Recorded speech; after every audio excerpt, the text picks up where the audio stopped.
Okay, hello everybody. I'm Chris Peaks. I'm here tonight with Dan Korn, who is a historian and author who's written a couple books on the Western theater of the Civil War, an often overlooked part of it.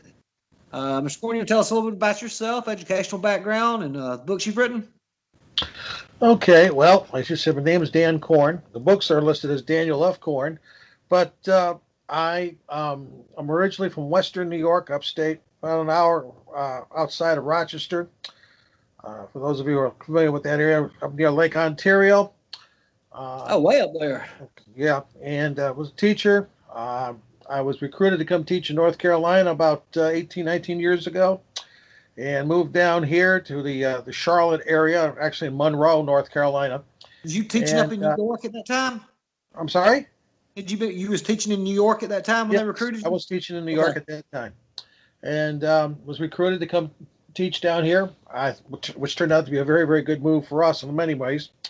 But I taught middle school for a while, and then I taught at a brand new high school, and I was went from that to becoming the department chair for the history department, largest school in the county. We had about 2,000 students in the school district, in the school itself, and while I was doing that, I taught advanced placement U.S. history. I taught a dedicated Civil War course. Also taught American Revolution, Oh, and they had those classes just in high school? yeah, high school. Yes, those are all Okay. high school courses, Huh. which we had waiting lists to get into all of them for me to teach.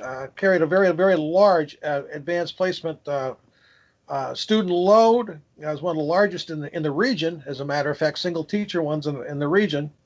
And when I retired, there's a funny story. There's a local car dealer uh, called Five Kids Auto, and I had taught four of the five, and I retired just before the fifth one would have taken the class. And the gentleman ended up going to my principal and asking him to talk me out of retiring so I could teach his fifth child, which of course didn't happen. But when I retired from there, I went and taught college for 3 years at a local university, Wingate University, also teaching history, ancient history in that particular case. Uh, and then COVID unfortunately struck, and most of the adjunct positions were eliminated because of the health concerns and stuff. So I'm just kind of doing some other stuff now, and working on a third book, and just enjoying my grandchildren.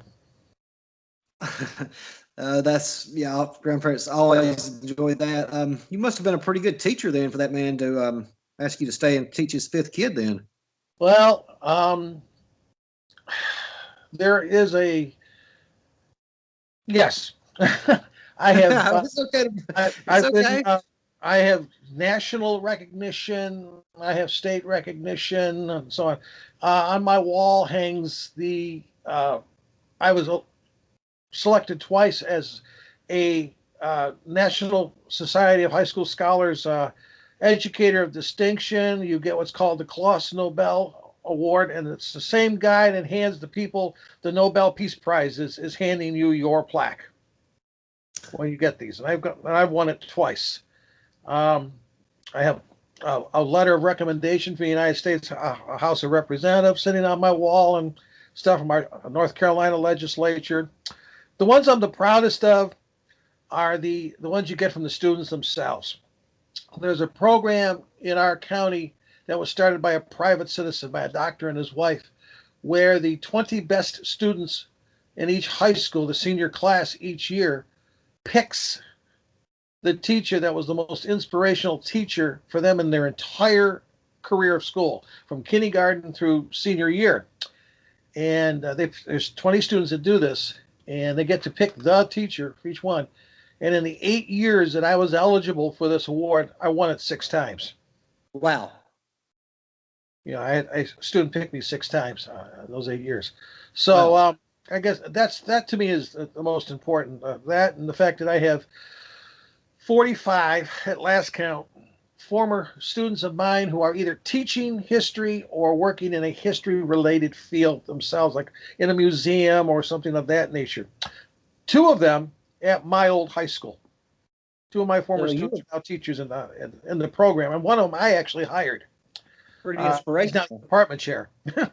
So to me, that's my biggest compliment is the fact that um, I've inspired others to follow along in the footsteps and continue to teach our great story. Our nation's story is a fascinating, fascinating story, and it should be told over and over and over and over again.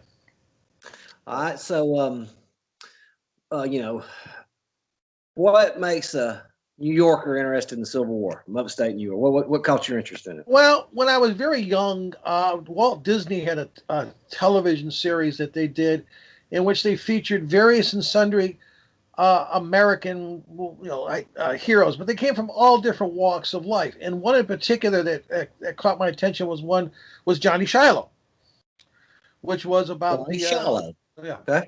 was the drummer boy of Shiloh. Was the premise behind this, which was John Lincoln Clem, who was a real person. Yeah. And in fact, he does figure into one of my two books. He's actually a character in one of the books. But I started at that time uh, was the centennial of the Civil War, and there were ceremonies that were going on and a lot of things. And I started reading everything that I could find on the Civil War, particularly the Bruce Caton series of books. Okay. And I read them all, every one of them. And I just continued to get more and more interested in this. But the thing that always caught my attention was that everyone seemed to devote so much of their time and writing and stuff on the Eastern Theater, particularly Lee, the Army of Northern Virginia, the campaigns in Virginia, Gettysburg, et cetera, et cetera, et cetera. And I just didn't see an awful lot on the West. That's what's caught your attention? Yes. And yeah, in fact, when I taught the course that I taught, I made sure that I put a good emphasis on the war west of the Appalachian Mountains as well as east of the Appalachian Mountains. And a lot of people have no clue that Tennessee had the second most battles of the war in it, next to Virginia. I didn't know that.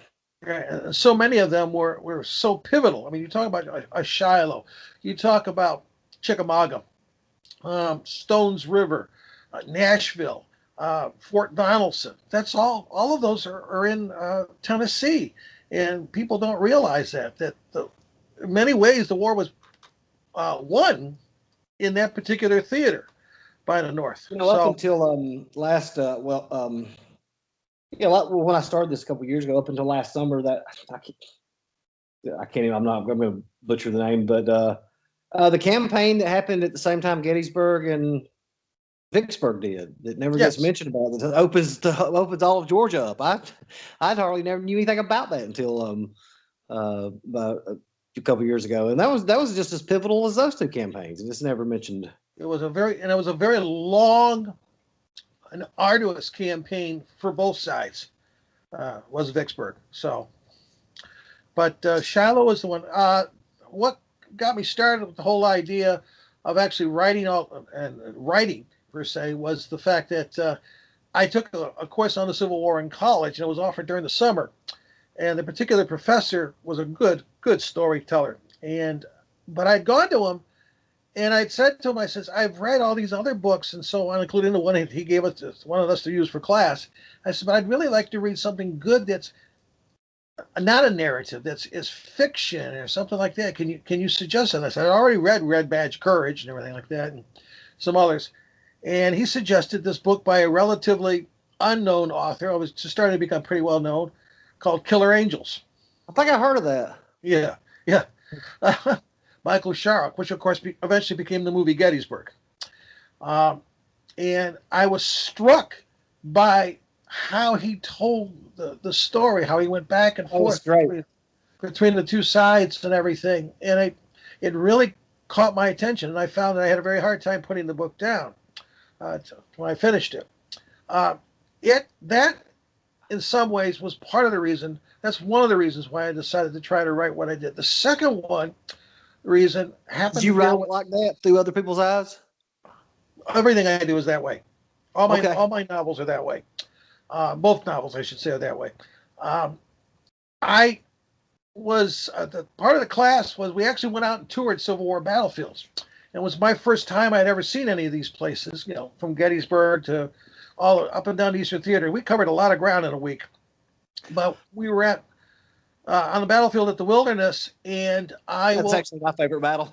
yeah, I had I'll call it an experience on the battlefield that scared the daylights out of me, quite literally. I don't know, still to this day, do not know for sure why, but I have an idea. But while I was standing there on the battlefield, and it's the middle of the day, it was 90 degrees outside and everything, it felt like someone had dumped a bucket of ice water right down my back. It was a very cold feeling. It was very scary. At the time, I did not really understand what was going on. Kind of laughed it off. When I got home and told my parents about all of this, my father told me to make sure I told my grandmother about it when next time I saw her. And when I did, my grandmother, his mom, when I did, she happened to have the family's genealogy Bible, and she went and got it and pulled it out. And after much digging through the whole thing, she found the page that was listed for an ancestor of mine who had enlisted in the was born in 1840, enlisted in the Union Army in 1861. He had all these battles listed. The man had participated. He was in the Army of the Potomac, and MIA, missing in action, presumed dead, Battle of the Wilderness. Wow. So I always would tell. How was he kin to your grandmother? Was he her? Pardon? That was your grandmother's brother, or uncle? My grandmother's kin, on my grandmother's side. Yes. I mean, it's amazing how close. It seems the war seems so far away, but yet it's really not, because I've started doing some research, and my great grandfather, was born in 1870. Well, there was a man that settled in the county that was not. He was not originally from there, but he settled in Walker County, and his name was Peaks, and he would have been 28 when my great grandfather was born. So I think I've traced him there. So I mean, it's only a couple generations that the war was fought. Yes, I mean, we have people today that no one is around, obviously, who was around back then, but there are people who are great grandparents, people who were born at the turn of the century or not too long after that are still around, who remember people who were in that war, and that was their stories. And I don't know, though, not too many. I think there was a lady in North Carolina or Tennessee, I think a year or so ago, that was, oh God, I think she was around 100. That was the daughter of a veteran. Do you remember that? That could be. It could be the last Confederate veteran's wife. She was Union. Yeah, was passed away, I believe, in the late 1970s or early 80s. And the last Union and Confederate soldiers both passed away in the 1950s. So, Albert Wolseley was the last one. Oh, but he was a Confederate soldier. He died, I think, 1954 or 57. I'm not sure which. But I've seen a lot of change in his life. Yeah. Oh, yeah. Yeah. So, sorry, I didn't mean to interrupt. You making you was talking about his wilderness and yeah. I mean, it was frightening, the fact that I was standing there in the middle of this, and all of a sudden that happened, and it was like, was someone trying to touch me from the grave or what there? But I would not go back to that place for almost 40 years. My reenactment group was in Richmond to do a program at the Museum of the Museum of the Confederacy, the White House of the Confederacy, and we decided to go up to Chickamauga, I'm sorry, not Chickamauga, Chancellorsville and Wilderness, and stop and see some stuff. And I have 4 or 5 guys standing around me that time, so I wasn't so nervous about walking across that field again. But it was kind of a scary feeling. So why Shiloh? We've had some really interesting things that happened there. Shiloh is an amazing thing. Here's the thing that's a little bit different with my writing than others, and that is the fact that I was a Civil War reenactor for years and years. And all the battles that I've written about, the stories that I've written about, I have been on those battlefields many times. Um, So you as feel a like kinship? yes, yes, Okay. an absolute kinship. And the feelings are very intense, particularly when we're recreating ones that I've written about. Because Does I'm that living the story, so to speak. does that And moment in can you, so I guess can you relate stronger that, well, I guess you can, but what most people can with that, the moment in Gettysburg when Sheen's riding back and the horse and the reenactors come out and start chanting his name, and they was fixing to cut filming and Maxwell told him to keep going. Are you oh, familiar? the Robert E. Lee scene there where he comes back and everything. Yeah, when Yes, he comes back, and you could see the look on I've Sheen's seen face. similar things at But, reenactment events and things. Just an impromptu. Uh, yeah, when I tell people there's shots, look at Sheen's face right there because you can see he's shocked, and he yeah, never breaks character.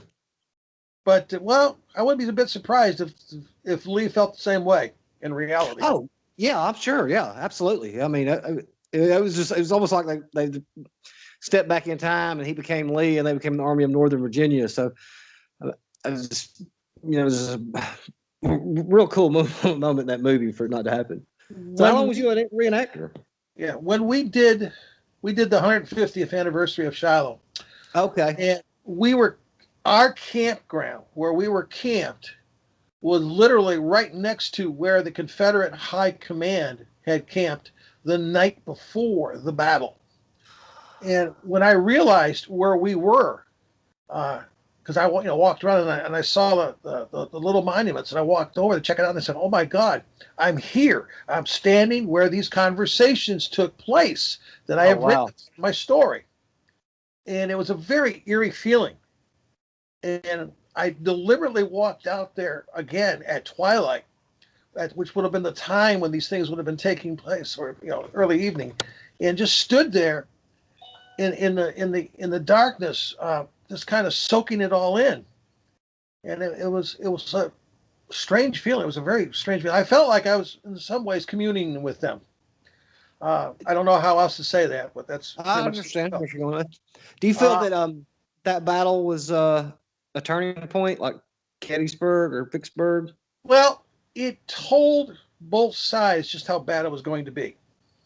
Uh, we had never seen such bloodshed ever, truthfully, on the Right. American continent. Yeah. And when you counted up all the casualties at the end of those several days worth of fighting, that was more men that were casualties than in all of our wars, clean back to the French and Indian War combined. And that when that hit the newspapers, especially New York and Chicago and places like that, Richmond, uh, Atlanta, that really shook people up bad, because that's when it first really smacked them in the face that this is going to be a very long, bloody struggle. And Um, as a favorite author of mine, Shelby Foote, said, after Shiloh, the South never smiled again. and this is just purely speculation because nobody knows them. But do you think that Albert Sidney Johnston was going to be the Lee of the West, or that's just? I mean, nobody can It, really say, but Davis said that was a turning point. I just wonder what your opinion on it was. well, here's something about him and Grant that a lot of people don't realize. Okay, first of all, he took Grant's victories in Tennessee very personally, because of the fact that back in the 1850s, when Grant was basically cashiered out of the Army, he was an Army paymaster on the West Coast, and well, he was drunk, and whether it was stolen, he lost it, whatever, no one seems to know for sure. He lost somehow the Army payroll that he was responsible for disappeared, Yep. and he was Oh. and he was drunk, and the commanding officer of that region or that district, whatever you want to call it, was Albert Sidney Johnston, and he, through And the the rest is chain, story. gave Grant the simple uh, deal. Here's your deal. You either resign your commission and leave, and you'll get an honorable discharge, or we're going to court martial you, and you can take your chances with that. So Well, this was personal. yes, yeah. So in some ways, Johnson saw it as personal. The guy that I tossed out of the Army, more or less, is kicking my butt all the way across Tennessee. Right. And Grant never said anything much one way or the other regarding all of that, but I have to believe that he got a certain amount of personal satisfaction out of the fact that he was doing this to the guy who had done this to him. Why? That brings up a good question that I've often wondered when I look at that map of before that battle took place. Why did Johnston concentrate there? Was it the road network? Because it was a vital crossroads, railroad crossroads. Okay. That's where the Yankee Army was headed. That's just 20 miles away. And in fact, if you go through there today, and you can stand right literally on the intersection of where the two tracks cross each other, one going north-south, the other one east-west, and that was where the federal armies, once they were combined together, that's where they were headed for. Okay. And Johnson knew this. I mean, it was pretty obvious, they could tell. And he felt, I've got to stop him before he gets there, or stop them before he gets there. And he wanted to get to Grant and take Grant out before Grant's forces were joined by Buell, his forces, and then Halleck come in and do combined command. And he didn't make it. Now, his plan, which Beauregard actually drew up, was based on Napoleon's plan for Waterloo. We know how that worked out. Huh. So, and those were crack troops that Napoleon was commanding at Waterloo, not the rowdy, unruly, undisciplined Confederate infantrymen that at that point made up the Army. Well, it was the Army of Mississippi. Then it becomes the Army of Tennessee eventually. But that was under Johnson's command, and he had some pretty wild and crazy commanders too, as far as that was concerned, in that army at the division level, and so on. So it was not the best plan. By sheer luck, when the Union Army congregated at Pittsburgh Landing, you had the most experienced troops, the guys who were the Donaldson veterans and everything, camped closest to the steamboat landing, and the greener troops, and the greener they got, the further they out they were, those were greener and greener and greener troops. You had guys in Sherman's army, in Sherman's division and Grant's army who barely knew one end of the gun from the other. Their training had only been for a few weeks at this point. So that was not as disciplined or as well trained an army as some people seem to think they were. So you had it's almost like two organized street mobs were about to hit each other, except it was out in the middle of the wilderness. What happened? South attack, trying to knock them out in the first day and couldn't finish it. Give me a brief synopsis of Shiloh. Yeah, well, first of all, that is incredibly rough terrain. Well, that is. It is not flat. It is not, you can roll over without any problem at all. It is extremely hilly. It's crisscrossed with swamps and ravines and creeks, Owl Creek, and so on, of course, the Tennessee River. But so you can't just make a charge. You're scrambling around. You're trying to get across these fields. The Hornet's Nest was a cow path, basically. It wasn't as big as a sunken road, the so-called sunken road. It wasn't quite that sunken, but you just didn't have a lot of open fields like you do at Gettysburg to charge across. It was rough terrain fighting, a lot of woods that they're fighting their way through, back and forth, and just not some place that you want to take two unorganized, relatively ill-trained armies and have a slugfest in. How close? Communication was terrible. How close was? How close was the win? Close enough. Could it win the South's favor? I think a less disciplined commander who would have lost his faith. If McClellan had been at Shiloh, the North would have lost the battle. Okay. All right. That's the way I look at it. But Grant was of different stuff. And people have to understand, too, the man was dealing with a severely sprained ankle. And for a guy who was as good a horseman as he was, his horse had stepped in a chuck hole. and had fallen and thrown him and pinned him underneath the horse and really sprained his ankle. That had happened just a few days earlier. I didn't know And that. here he is now conducting this massive battle. His leg had to be killing him with pain and everything like that. And he refused to take the boot off. They wouldn't, You know they what? wouldn't take the boot Well, off. Never. I've had a bad sprain like that before too. Let me just say, I sprained it really bad, and I would walk, and the leg would just give out. I mean, so I can, Yep. I can He was- relate. I can't imagine, under that stress though. But I know Yeah. how bad a sprain is. He's Okay. dealing with that. On the opposite side of the coin, you've got, of course, a Pierre Beauregard who had migraines and may have had one that day in the course of the fighting. His were stress related, and he could pretty hurting, pretty hurting. But Albert Sidney Johnson did something very, very foolish in the battle. You have the department commander, I mean, the man who is in charge of all the Confederate forces west of the Appalachians, and he goes and leads a regimental charge on horseback. He led a holding regimental tin cup out charge. in front of him like a sword. And of course, The department commander. the department commander, the highest ranking Confederate soldier west of the Appalachians, led a regimental charge a regimental charge on horseback on horseback. with his sword up. Yeah, to inspire the men to move forward. And Wow, I didn't.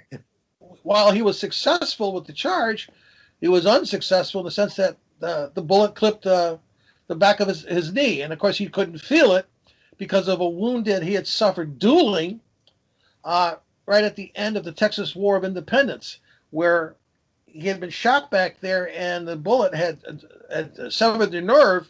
And as a result of that, he had no feeling in the back of his leg on that side, above and below the knee. Or the whole area was basically dead.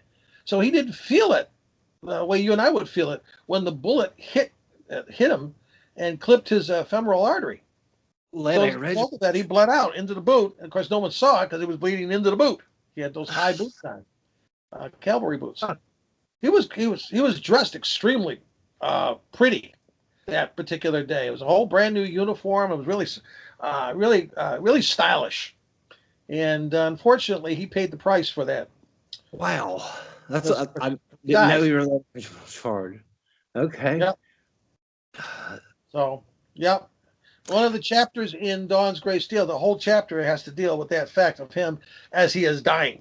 What I believe he was seeing in his mind and in his eyes as he was they were trying to save his life and obviously were unable to do so. Oh, you got a whole okay. A whole chapter. Okay. Is that the first book you wrote or the second? Yes, that's Dawn's Gray Steel. That's Shiloh. Okay. So and the second one was based on what was? The second one is a sequel to it. Tennessee Thunder deals with the two armies, the Army of Tennessee and the Army of the Cumberland, and under the Army of Tennessee under Braxton Bragg, and the Army of the Cumberland under Rosecrans, William Stark Rosecrans. And I started with Stones River, just before Stones River, and I ended with Chickamauga because that's the time that these two men are up against each other, so to speak. Is that is the third book you're writing going to be the following that, or yes, is it... but it's going to be further down the road. Right now what I'm researching has to deal with Franklin and Nashville. Okay, when you say you're gonna pick up with Chickamauga and finish from there, or you're gonna? No. Okay, you're gonna go deeper into the Atlanta campaign. Okay, yes. All right. Past the Atlanta campaign. Oh, past the Atlanta campaign. Okay. So when did you write your first book? How long did it take? Oh, what a story! I started writing it while I was in college, and I didn't know what I was doing. I just was writing what my thoughts and notes and trying to put it all together and everything in a story form. And it was in an orange notebook, about 150, 160 pages worth of handwritten stuff. And I got writer's block. And I just put it down, put it away, then pick it up other than to look at it every once in a while for about 20 some years, 23 years. My daughter was looking for material for a 7th grade history project, Civil War. She knew that I was really into this stuff because I had taken them to reenactments and things like that. And she came across the notebook. And she looked at it and read it, or started to read it, and realized what it was, and brought it to me. And it was kind of a funny thing. I still remember seeing her coming down the stairs carrying it in front of her. And she walks up to me, and over the top of it, she's holding it up, and she's looking over the top of it at me, and she says, "What's this?" And I told her what it was. She says, "Well, how come it's not finished?" And I, tried to explain to her about how life gets in the way of things sometimes, home, families, whatever the case may be. And I could still see her staring over the top of it at me, and she goes, "Daddy, aren't you the guy who's always telling people to finish what they started?" So you'd put this thing on for how many years? Oh, God, it was probably sitting on a shelf for about 20 years. Well, that brings me to a question I would ask for people out there who, even if it's just a hobby, that aspire to be a writer. When you get to something like, I'll get to a sentence and I know what I want to say, but I can't describe it. I mean, you get called. What advice would you give somebody to walk away? Get through that? Walk away. Walk away. Give yourself some time. Relax. Stop thinking about it so much, and then come back. I had nights when I was working on this where I couldn't get out a paragraph. And then I had other nights where I could not stop writing. It was just flowing and flowing, and I simply could not stop. And it was an interesting thing. Now, when I went back to pick it up and try to finish it, by that point I was teaching, and I had help. I had people who could help me do research. I had people who could look it over, check it over, make sure I had it right. It went through several different hands of different people who I trusted to do that with me. And when it was completed, it became the basis for my master's thesis for education in history. And I was fortunate in that the manuscript was actually taken and looked at by some very prominent professors of history. One of them, James McPherson. No way. Yeah, at Princeton University. His college roommate was one of my professors, and he knew who Professor Alan Parsons took it, looked it over, and realized what it was, and then gave it to him to take a look at it. And when he sent it back with a Post-it note on it, stuck on it that said, "This is really good, Dan. This is really good. Get it published." Jim McPherson, and he had also autographed a copy of the manuscript we had sent. God. Looking over this, which I still have, and so we realized then at the time that this might be good enough for that purpose, and off we went, and we did. We got her published, and she's out and about, and copies all over the country now. So, in fact, I've had different teachers in different parts of the country, educators and stuff, who have called me or texted me or emailed me and saying, "We want to use your book as for our course, the Civil War course." And so I know for a fact that has happened. That story has been used as a teaching tool in different classrooms.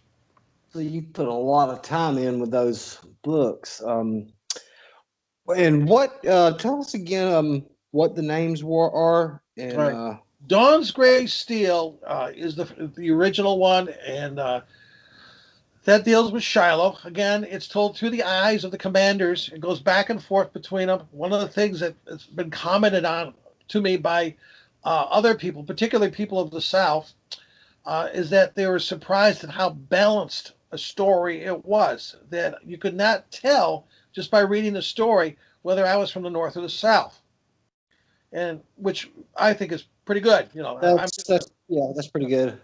That was one of my goals, was to write a story that was balanced evenly as far as that was concerned.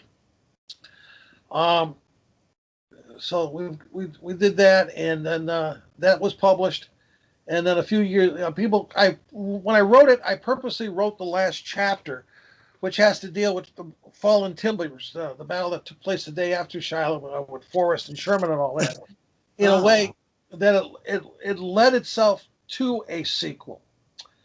And I had many people who read it come to me and say, "Are you going to write a second one? You're going to write a sequel to this? Now you got to do it." And I was like, people don't understand how much work is involved in actually writing something like this, particularly if you have a full-time job, which of course I did, in teaching. But I eventually began the second one, and as I got into it, I realized this was going to be a long book, and I prayed that it would come out okay. Now, one of the things I did with the second one that I didn't do with the first one was I wrote the ending first on the second one. Okay. So that I had logical direction that I was going to go with how I was going to write the story. So I knew my conclusion already. And that actually made it easier for me to direct the direction of the story as to how I wanted to take it and where I wanted to go with it. But I do an awful lot of research on my characters. I mean, I dig deeply into these people to show what they were as human beings of flesh and blood and human frailties, their quirks, their idiosyncrasies, all these different things that made them what they were, and in some cases shaped how they were, and therefore shaped the way they did things. Greg is an excellent example of that. That's I want to hear about that. We're gonna have a show for that because there's so many in the Western theaters that we never heard about. Are your books still available? Yes, they're on Amazon and Barnes and Noble. Okay. Well, I'll tell you what. Let's have another episode for that one night. On these characters. But thank you for coming on, and we'll get this edited. And this was good interview. Thanks a lot, Mr. Korn. All righty, you all take care now.